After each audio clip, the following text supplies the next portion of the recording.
Welcome to There Is a Method to the Madness. My name is Rob Maxwell, and I'm an exercise physiologist and personal trainer. I'm the owner of Maxwell's Fitness Programs, and I've been in business since 1994.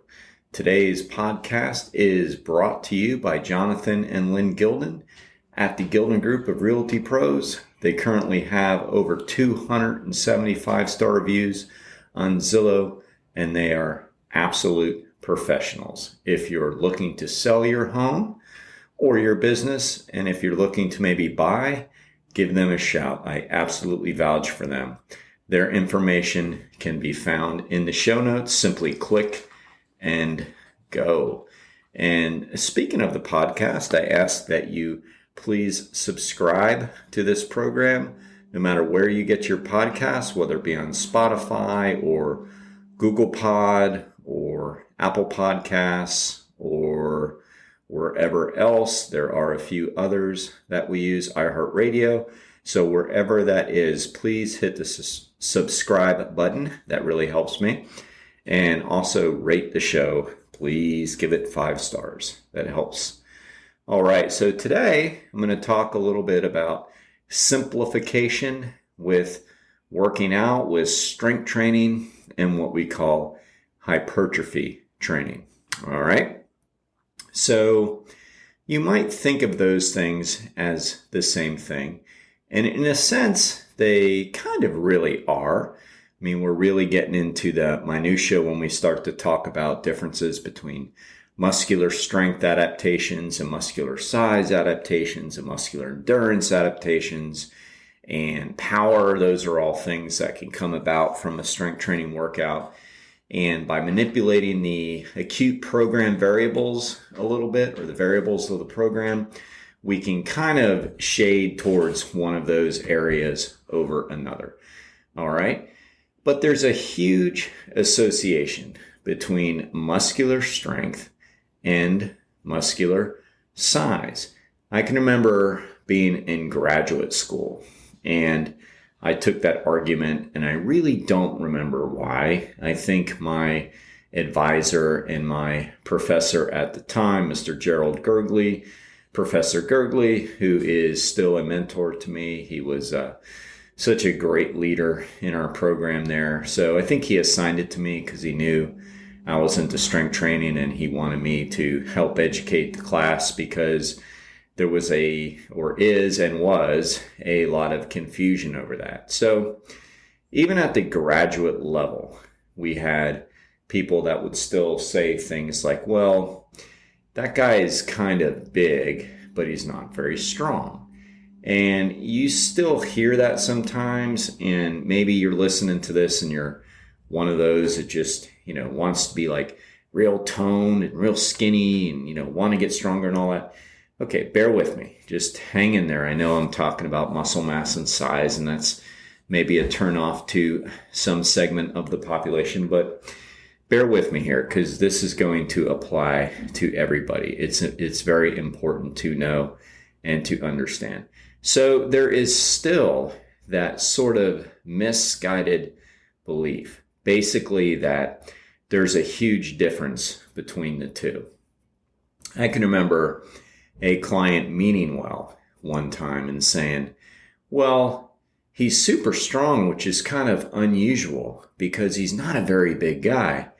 And I was thinking to myself, well, he actually is a big guy. He just doesn't have a lot of body fat on him, and he's got a ton of muscle on him. So he's very lean. So sometimes we don't always understand that the actual size to strength relationship has everything to do with muscle size, nothing to do with just outright girth, like fat, bone, height, whatever. Has everything to do with what we call cross-sectional muscle area. That is like the number one correlate to greater strength is cross-sectional muscle area. In other words, if you open up a certain area, the more muscle in that area is going to be stronger. All right. So I remember speaking to our graduate class on this, and there was still a lot of that pushback. And people would say, well, you can be strong and not be very big. And there's an element, a very, very small element of getting stronger without really having much hypertrophy occur yet. And hypertrophy is what we really call muscle cell enlargement. That's how we get bigger. Hypertrophy is the physiological term to an individual muscle cell getting bigger. And when all these muscle cell fibers get bigger, we get bigger. So there's a little truth to getting stronger without it. And we call that recruitment. And that's a neurological and neuromuscular thing. And that means that if we train our body to push things faster, we recruit more muscle fiber. And we do get stronger through neurological adaptation. So there is a component of strength to neurological adaptations, meaning there is a component to training our brain that if we elicit a greater response, like lift a heavier load, we are training our brain to send more muscle fibers or motor units to a certain area, thus lifting the weight. So that's one of the components of strength. For sure. But the biggest component to strength is hypertrophy. And that means if we're getting bigger, we're getting stronger. All right. So how this applies to everybody. Once we understand that, adding muscle tissue is an absolute beautiful thing. Okay. And a lot of times, guys especially, want to get bigger. Now, first, there's a huge genetic component to that. Now, everybody can get bigger. Everybody can hypertrophy. But there's a set limit on all of us, just on how much we can hypertrophy. I've gone over the 4 different components of genetics and strength training before. I'll just say them briefly, but it comes down to fast twitch versus slow twitch muscle fiber, muscle belly size, your body type, such as are you an ectomorph, mesomorph, or endomorph, and then your genetic resting levels of human growth hormone, insulin growth factor F, and testosterone. So those are the 4 things. We have to have them all going in our favor to be the biggest guy in the room, so to say, unless we're in a room with a lot of little people. But I think you get the point. So there is a limit, but everybody can add muscle. And everybody can get stronger. So there's a lot of physiological things that goes into a workout for sure. And I like looking at those and I like studying those. But sometimes we just have to use a lot of common sense. And I think I do that here. And I think we do that here. Like we're able to take the research and go, wait a minute, let's dumb this down a little bit and let's do the most important thing. All right. So for example, if you want to add muscle size, or what we call in the industry hypertrophy. All right. So us strength coach geeks, look at 4 different adaptations and really 5, and I'll just name them really quick. Again, it's hypertrophy, muscular endurance, muscular strength and power. And then I'll add a 5th that says metabolic workout, which basically means using weight training as a means to lose weight and burn calories, because some people flat out don't like to do a lot of traditional cardio. So those are like the 5 styles of working out. And I've kind of added that 5th one here because I just think it's become so important for people. So us strength coach geeks like to sit down and make our plans and go, okay, so what overall are they really trying to accomplish? You will very rarely find somebody that isn't in the strength and hypertrophy category. In other words, they just go hand in hand, and most of us are there. Like power would be for, say, a basketball player who really has trouble getting off the ground. I mean, you're going to struggle as a basketball player if you don't have a very good vertical leap. Well, vertical leap is a component of power. You can be the strongest guy in the room, but if you can't jump quickly, you don't have a lot of power. You're not going to get off the ground. So the NBA ball players, who are some of the greatest, if not, they're not the greatest athletes in the world, but they are ranked in the top 5 of all fitness categories because they are big, they are strong, they are fast, they do have power, they have all of those variables. And by the way, if you're curious as to what was ranked the number 1 most fit athletes, it was MMA fighters. So anyway, but the NBA basketball players were ranked. They might have been even number 2. I can't really remember, but they're up there. So you have to have power to jump. So let's say you're an elite basketball player and your goal is to improve jumping. Well, we would briefly go through a strength training program to make sure the base strength is up, but then we would quickly go to power and work on power training. So that would be an adaptation, but that's rare. Endurance is being able to do a ton of pull-ups and push-ups, which is all great. Those are fitness things for sure. But most people don't need maximal endurance, but I have worked with people who did. For example, there was a kid that needed to up his scores to get into West Point, so we did a lot of endurance training, a lot of those things I just mentioned, all right? And then metabolic workouts, yes, is common. A lot of times, as I said, people don't like traditional cardio to burn calories. Metabolic workouts give us minimal but some strength, but what they really do is burn a ton of calories so the person can somewhat create a calorie deficit. But as you know, if you've read my famous book, You Can't Outrun a Poor Diet, that doesn't give us a license to eat whatever we want. All right, so most people fall into strength and hypertrophy. So they go hand in hand. And if this is what you want, if you're a guy that wants to put on maximal muscle, which again is great, what we need to do is pick the rep range that has been most associated with it. There are tons of variables, but at the same time, I think we overcomplicate this, and sometimes we just need to go back to the basics. And the basics state that the ideal rep range for that is 6 to 12 reps. So that is what we call moderate reps, because under 6 reps is considered low reps, very heavy training. Over 12 is considered light reps and more for endurance and things like that. So 6 to 12 has been thought to be the greatest rep range for hypertrophy and general strength. All right. Maximal strength would be under 6, meaning you're really trying to improve your bench press. But again, they go hand in hand. And yes, there's variables in the rep ranges. How fast are you going? What is your speed? Is your form good? Of course, all those things are true.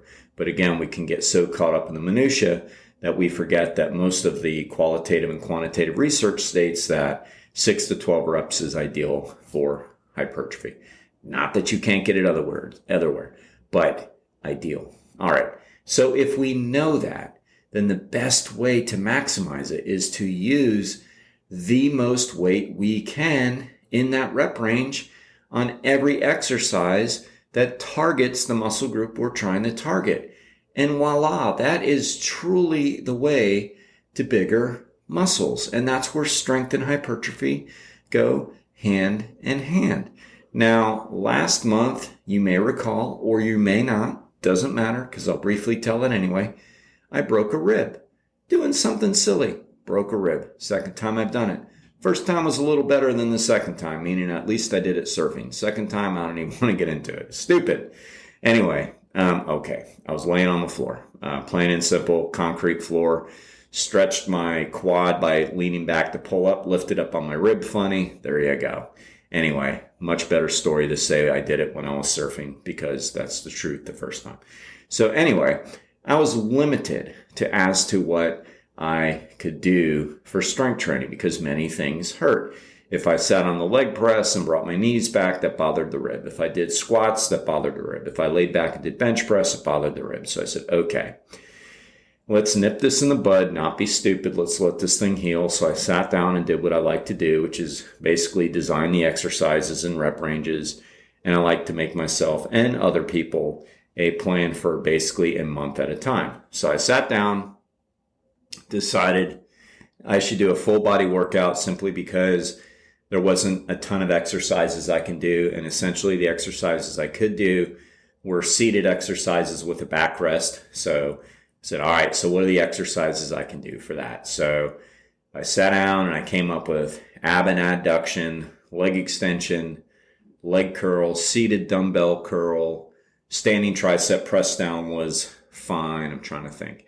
Lower back, and seated side raise. Now, after a couple weeks, and actually even shorter, I was able to bring in some other things, which was good. But being smart this time, I brought them in slowly. All right, so those were my exercises. So then what I did was I decided how many sets I was going to do and then how many reps. And I basically said, keep it simple, stupid all month. Just keep the reps at 10. Let's not get fancy.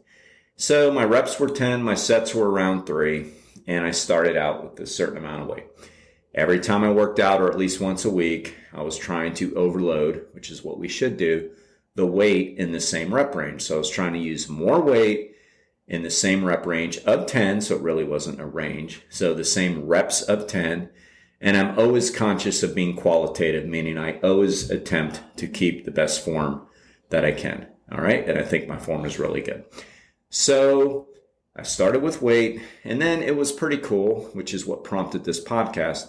So that was last week I finished up that routine. Rib is about 99%. Really, I only feel it if I roll on it funny, and then I feel some residual pain. So essentially the plan worked. I was able to continue the workout, hit most of the major muscle groups while I was recovering. But the cool part is I looked at the numbers at the end, and every day, Monday, Wednesday, and Friday, and I changed it up just a little. I went from like 20, anywhere from 20 to say 50 pounds improvements on all of my exercises. Now, some of that was a little tainted because I started probably lighter than I could have on a couple of the exercises because I hadn't done them in a while.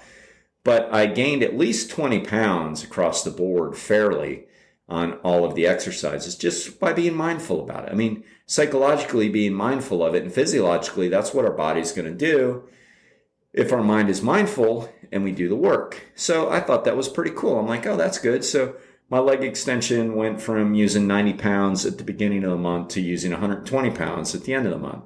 My leg curl went from using 80 pounds in the beginning for sets of 10 to 120 at the end of the month. My abduction went from, I think it was 140 to 175, and on it went. And even the bicep curls went up a little bit. And I was using dumbbells, so it only went up 5 pounds. No, 10 pounds. Went from 20s to using 30s for sets of 10. Press down went from 90 to 140. So all of the weights went up, all right? So going back to my little presentation I did for Mr. Gurgley years ago at UCF, if you're getting stronger, you're getting bigger. If you're getting bigger, you're getting stronger. And I did gain a couple pounds, and I'm willing to bet it wasn't fat because I kept my diet relatively the same. I just really focused in on doing that. So the greatest way we can get bigger is by adding weight to the rep range that we've already selected. And we just simply call that overload in the form of linear periodization. We're keeping the reps the same, but we're overloading to the best of our abilities. Now, naturally, you just can't keep going up. I've switched it around a little bit. Now I'm doing 4 days a week because I can do more exercises, thankfully. And I'm still keeping the reps relatively the same, but there's a few more exercises. But if I was to continue on that same full body path, no, I wouldn't continue to add another 30 pounds this month. I mean, there is a point of diminishing returns. But the point is that we can continue to improve up to a point. And then once we do hit a plateau, we simply bring it back a little bit and change the exercises. So there's ways around it. But the moral of the story, again, is this, and I will repeat. If you want to add muscle, add load to the rep ranges that you're currently doing. Plain and simple. And if you want to get stronger, you have to do the same thing. They go hand in hand. They really do. All right. Now I'll finish off by saying for those, well, I don't want to get bigger. Look, most of the time, we're not going to put on these huge muscles that some people fear. I mean, you have to have a genetic propensity to do that. You really, really do. I could do that perfect or great hypertrophy plan, like very well thought out. And if it's not in the cards cards genetically. I'm going to gain a little bit of muscle, get a little bit stronger, but it's not like I'm going to like all of a sudden become Arnold Schwarzenegger. We have to understand that the way we train makes us a little bit better, but it doesn't change us into this different type of person. All right. So we should all be, no matter what our goals, trying to overload. That's why I'm so big on the charts here. I'm fanatical, and I get mad at trainers if they lead numbers off, because it's like, let's stick to the books here. Let's qualitative, of course, we always have to be looking for better form, for sure.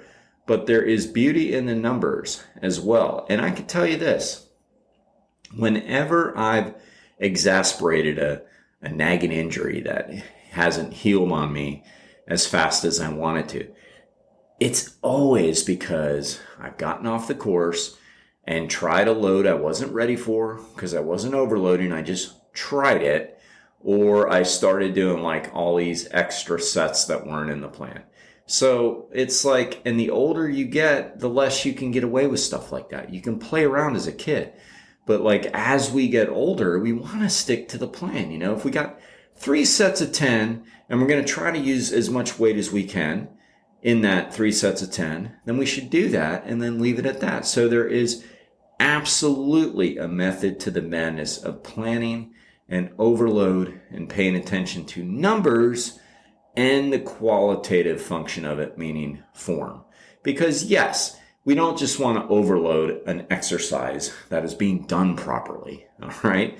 Like let's say bicep curls, and you say, oh, I'm going to go up every time I get 10 reps, I'm going up. Okay, great. And then you look over and they're swinging the weights up and down using all this momentum. It's like, ooh, clearly, I hope everybody that listens to this knows that that's not going to work. So yes, we need the qualitative component. We need both.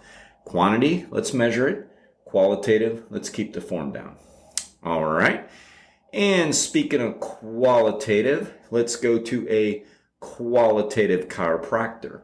Dr. Doris Antos of Ormond Beach, Florida. Her practice is on Granada. She's phenomenal. We absolutely refer to her. I absolutely vouch for her. She's a graduate of Palmer, and she does all different types of modalities from spinal manipulation to everything else that you may need. She's going to be on our show soon. As I said, we're just trying to put the dates together, and I will put all of her contact information in the show notes. And until next time, be max fit and be max well.